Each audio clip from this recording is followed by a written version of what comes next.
नमस्कार, मैं हूं आस्था और आप देख रहे हैं बातें यूपी की। आज इस बुलेटिन में बात करेंगे यूपी बोर्ड में कक्षा 9 और 10 में होने वाले बड़े बदलाव की। सहायक लोको पायलट भर्ती में कितने पदों का हुआ इजाफा, यूपी में पर्यटकों की गणना कब तक होगी पूरी, और अंत में बात करेंगे कौन है पूजा तोमर जिन्होंने यूएफसी में हासिल की बड़ी उपलब्धि। इसके अलावा प्रदेश की और भी कई खबरों से आपको करवाएंगे रूबरू। तो चलिए शुरुआत करते हैं पहली खबर से।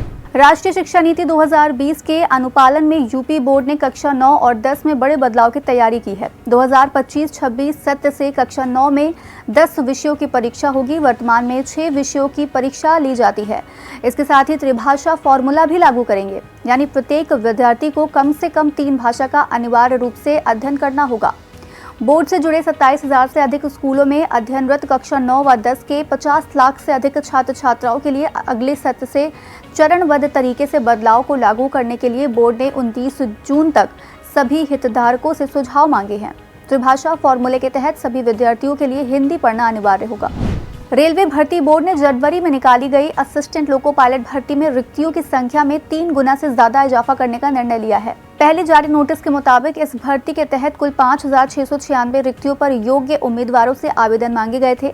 निर्णय के बाद इन रिक्तियों की संख्या बढ़ाकर 18,799 कर दिया गया है। बोर्ड जल्द ही भर्ती की संशोधित आधिकारिक विज्ञप्ति जारी कर देगा, जिसमें जोन वाइज व कैटेगरी वाइज रिक्तियों की बढ़ी संख्या होगी। रेलवे भर्ती बोर्ड ने आरआरबी के सभी जोन को ये भी निर्देश दिए हैं कि वे वैकेंसी बढ़ने के बाद अभ्यर्थियों को फिर से चॉइस रिवाइज करने का अवसर दे। इस निर्णय के बाद उम्मीदवारों को अपने आवेदन पत्र में वरीयता संशोधित करने का अवसर भी मिलेगा। उत्तर प्रदेश पर्यटन विभाग और पर्यटन मंत्रालय भारत सरकार के संयुक्त तत्वाधान में यूपी में पर्यटकों की गणना शुरू कराई गई है। 31 जुलाई 2025 तक गणना का कार्य पूरा होगा। ये जानकारी प्रदेश के पर्यटन मंत्री जयवीर सिंह ने हाल ही में दी है। उन्होंने कहा कि पर्यटकों की वास्तविक संख्या सामने आने पर पर्यटन से जुड़ी योजनाएं बनाने और पर्यटक सुविधाओं के विकास में मदद मिलेगी। पहले चरण में 1 जून से पर्यटकों की गणना का कार्य शुरू हो चुका है, जो 30 जून तक चलेगा। दूसरे चरण में 1 अगस्त 2024 से 31 जुलाई 2025 तक गणना कराई जाएगी। इस कार्य के लिए India institute of local self government को कार्यदायी संस्था बनाया गया है। गोरखपुर रेंज में अपने 6 साल का कार्यकाल पूरा कर चुके 160 दरोगाओं का अब तबादला होगा। गोरखपुर रेंज के चारों जिलों में तैनात इन दरोगाओं में कई थाना प्रभारी भी शामिल हैं। डीआईजी ने जो सूची तैयार की है उसमें सर्वाधिक 115 दरोगा गोरखपुर जिले के हैं। तबादले की जानकारी के बाद जिलों में जमे दरोगाओं ने कुछ दिन तक और जमे रहने के लिए जुगाड़ लगाना भी शुरू कर दिया है। हालांकि किसी का तबादला रुकने की उम्मीद नहीं है। दरअसल एक सब इंस्पेक्टर को किसी भी जिले में 6 साल तक नौकरी का समय होता है। 6 साल पूरा होने के बाद उस जिले से दूसरे जिले में तबादला कर दिया जाता है।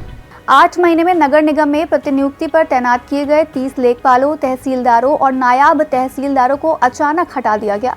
चकबंदी विभाग से आए इन लेखपालों और तहसीलदारों की प्रतिनियुक्ति अचानक रद्द कर दी गई।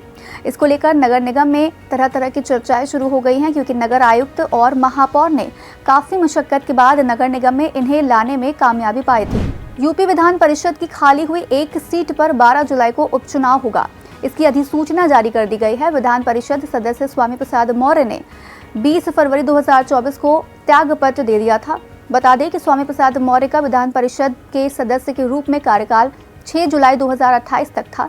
नोटिफिकेशन के अनुसार 25 जून से नामांकन की प्रक्रिया शुरू होगी और 12 जुलाई को मतदान की प्रक्रिया पूरी होगी।